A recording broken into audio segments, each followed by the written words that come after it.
Video में हम लोग 15 मई के जितने भी करंट अफेयर्स के क्वेश्चन हो सकते थे उसे हम लोग देखेंगे। आइए हम लोग इसमें का पहला प्रश्न देखते हैं। पहला प्रश्न है कि भारतीय पुरातत्व सर्वेक्षण की नई महानिदेशक किसे नियुक्त किया गया है? तो वो है वी विद्यावती को नियुक्त किया गया है। कुछ अत्यंत महत्वपूर्ण प्रश्न हैं जिन्हें हम लोग देखेंगे, जैसे कि भारतीय पुरातत्व सर्वेक्षण विभाग ASI का संस्थापक किसे बोला जाता है? तो वो अलेक्जेंडर कनिंघम को बोला जाता है और इसकी जो स्थापना हुई थी वो 1861 ईस्वी में हुई थी। इसके अलावा भारतीय पुरातत्व सर्वेक्षण का जो मुख्यालय है वो नई दिल्ली में स्थित है। अगला प्रश्न है, किस भारतीय मुक्केबाज को डोपिंग रोधी एजेंसी के अनुशंसा पैनल में फिर से शामिल किया गया है? तो वो है अखिल कुमार को फिर से शामिल किया गया है। अब लोग डोपिंग यानी कि नाडा के बारे में, राष्ट्रीय डोपिंग रोधी एजेंसी के बारे में जानेंगे, जैसे कि इसका मुख्यालय कहाँ है? तो इसका मुख्यालय नई दिल्ली में स्थित है और डोपिंग रोधी एजेंसी के जो महानिदेशक हैं वो अभी नवीन अग्रवाल है। और जो राष्ट्रीय डोपिंग रोधी एजेंसी का नाडा का जो आदर्श वाक्य है वो है खेल मेला। क्या है? खेल मेला। और इसकी स्थापना जो हुई थी वो 2005 ईस्वी में हुई थी। अगला प्रश्न देखेंगे। अगला प्रश्न है कि TVS group, Sundaram medical foundation और IIT मद्रास ने जो स्वचालित श्वसन सहायक उपकरण तैयार किया है उसका नाम क्या है? तो उसका नाम है सुंदरम वेंटागो। और यही है सुंदरम वेंटागो, आप लोग देख सकते हैं। और इसके बारे में कुछ जानेंगे। इस उपकरण की मदद से जो रेस्पिरेटरी सपोर्ट बहुत सस्ता हो जाता है और यह सभी के लिए उपलब्ध कुछ समय में हो जाएगा। प्रश्न है कि 2022 तक हर ग्रामीण नागरिकों के घर में जल कनेक्शन पहुंचाने के लिए जल जीवन मिशन का शुरुआत कौन सा राज्य करेगा? तो वो हरियाणा और जम्मू कश्मीर दोनों मिलकर करेगा, यानी कि इसका उत्तर हो जाएगा उपरोक्त दोनों। 5वां नंबर प्रश्न देखेंगे कि होप पोर्टल की शुरुआत किस राज्य ने की है? तो होप पोर्टल की शुरुआत उत्तराखंड ने की है।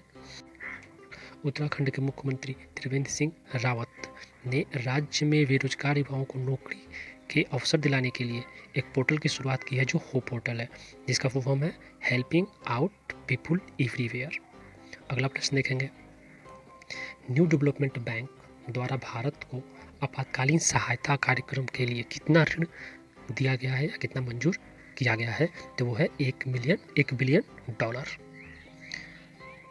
इसके अलावा और देखेंगे जैसे कि जो न्यू डेवलपमेंट बैंक के अध्यक्ष हैं वो कौन है? तो वो KV कामत है। और इसमें जो देश हिस्सा लिए हैं न्यू डेवलपमेंट बैंक में वो देश हैं ब्राज़ील, रूस, भारत, चीन, दक्षिण अफ्रीका। देशों की अवसंरचना के सतत विकास परियोजनाओं के लिए संसाधन जुटाने के लिए इसकी स्थापना, न्यू डेवलपमेंट बैंक की स्थापना की गई थी और ये सभी ब्रिक्स देश हैं जो इसमें शामिल हैं। 7वां नंबर प्रश्न है कि कोविड-19 से लड़ने के लिए यूनाइटेड वी फाइट सॉन्ग किसने लॉन्च किया है? तो ये लॉन्च किया है भारतीय सांस्कृतिक परिषद ने इसे लॉन्च किया है। अगला प्रश्न देखेंगे कि US centre for disease control and prevention द्वारा भारत को कितनी सहायता राशि दी गई है? तो वो सहायता राशि दी गई है, तो सहायता राशि $3.6 मिलियन की सहायता राशि दी गई है। अगला प्रश्न देखेंगे कि किस भारतीय हवाई अड्डा ने सर्वश्रेष्ठ क्षेत्रीय हवाई अड्डे के लिए स्काई ट्रैक्स पुरस्कार जीता है? तो वो जो हवाई अड्डा है वो है बेंगलुरु। और बेंगलुरु हवाई अड्डा का नाम क्या है? तो बेंगलुरु हवाई अड्डा का नाम है कैंपेगौंडा अंतर्राष्ट्रीय हवाई अड्डा और ये भारत और मध्य एशिया का सर्वश्रेष्ठ क्षेत्रीय हवाई अड्डा का पुरस्कार स्काई ट्रैक्स जीता है।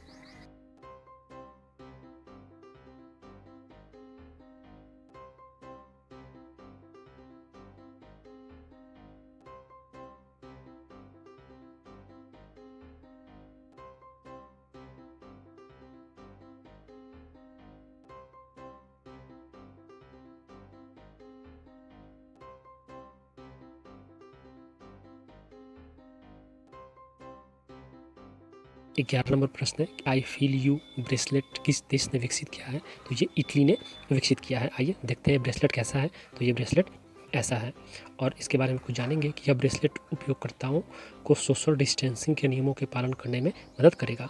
यह ब्रेसलेट रेडियो सिग्नल का उपयोग करता है जिससे दूसरे ब्रेसलेट के नज़दीक आने पर पता चल जाता है। 12 नंबर प्रश्न देखेंगे, किसने घोषणा की कि केंद्रीय सशस्त्र सुरक्षा बलों के सभी कैंटीन में अब केवल स्वदेशी उत्पाद ही मिलेंगे? तो ये अमित शाह ने, गृह मंत्री ने घोषणा की। अगला प्रश्न है कि सूक्ष्म, लघु एवं मध्य उद्योगों को कितनी राहत पैकेज दी गई है? तो ये राहत पैकेज है 3 लाख करोड़। ये वहीं 20 लाख करोड़ रुपए जो कि प्रधानमंत्री ने जारी किए थे उसी में का एक हिस्सा है, जो सूक्ष्म, लघु एवं मध्यम उद्योगों को दिया गया है। अगला प्रश्न देखेंगे कि 2018 के आंकड़ों के आधार पर आई रिपोर्ट में किस राज्य की शिशु मृत्यु दर सबसे ज़्यादा है?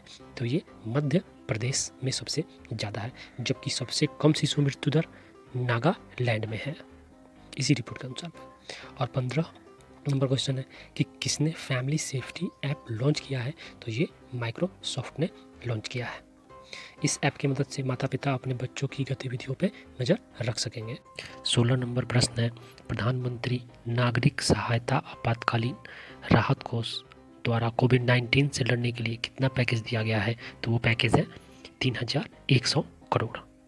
इसमें से 2000 करोड़ के वेंटिलेटर खरीदे जाएंगे, जबकि बाकी 1000 करोड़ प्रवासी मजदूरों पे खर्च होगा।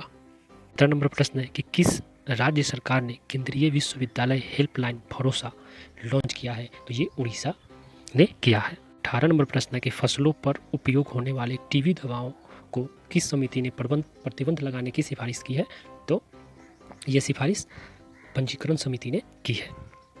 और जो दवाएं हैं टीबी की, वो स्ट्रेप्टोमाइसिन और टेट्रासाइक्लिन जो टीबी दवाएं हैं, इनका उपयोग फसल पे होता था और इसी को प्रतिबंधित करने का सिफारिश पंजीकरण समिति ने किया। आपका देखने के लिए बहुत बहुत धन्यवाद।